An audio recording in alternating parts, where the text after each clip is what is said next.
Right, Ed, we talked a little bit earlier about 5G, and I know there are a lot of activities here at Globecom that are dedicated to 5G. Can you tell us a little more about those? Oh, it's a tremendous amount of discussion on 5G.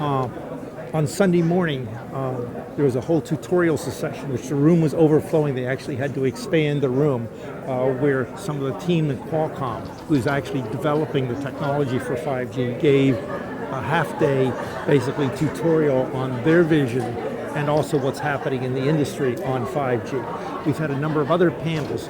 We had a panel yesterday on when will 5G be real, by industry leaders and experts talking about their view of when we're actually going to see 5G, and people are talking about, as I said, it's going to go into standardization, starting standardization work, but maybe the first commercial systems around 2020, we'll see. There's also been, as part of 5G, a lot of people have been talking about millimeter waves in 5G. So we've had a lot of papers on millimeter wave, and we've had a number of panels that have been focused on 5G and millimeter waves. Then we have a whole exhibit hall over here where there's a number of companies actually presenting and showing demonstrations of some of their technology that is related to millimeter wave and 5G, as part of it. So, people talk about, is 5G part of, is 5G going to be millimeter wave? Is 5G part of,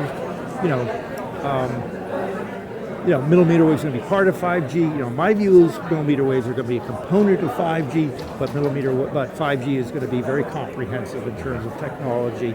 And I think one of the things that really was very interesting that Seiju Onaway here, who was the NTT Docomo CTO, a company which has been very much in the forefront of many generations of technology and now 5G, is talking about his visualization is not that 5G is a new OFDM or CDMA, not one of these 4 or 5 letter keywords, but the refusion of many of the technologies that we know of already, but into something bigger and better than what we have today. And that in itself will create the innovative step that we're going to have much, much better wireless communications through 5G.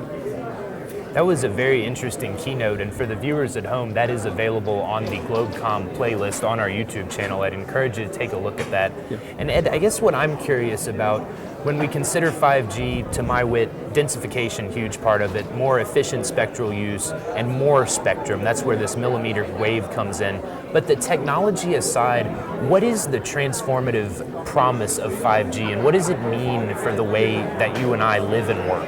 Well, you left out one key component here in talking about technology related to 5G, and I would call that what we call MIMO.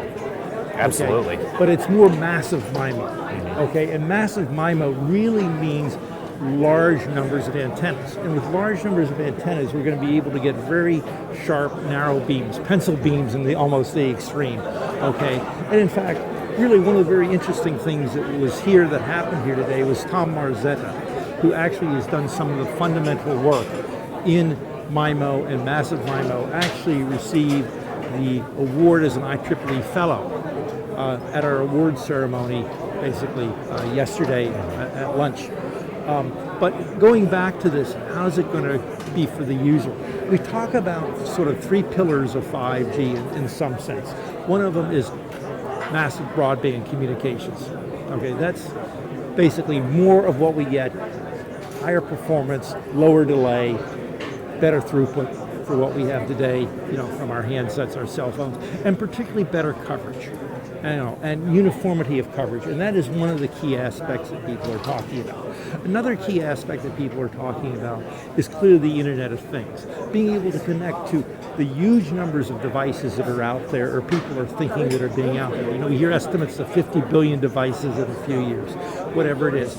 And then the other thing is really very reliable communications, so that you can actually trust the public communications, or public wireless communication systems with what one would term mission critical usages, so that you have a very high probability of actually getting that communications through in almost any environment. Great, Ed. Well, thank you so much for giving us a look at some of the 5G discussion going on here at IEEE's Globecom. Okay, great. Thank you.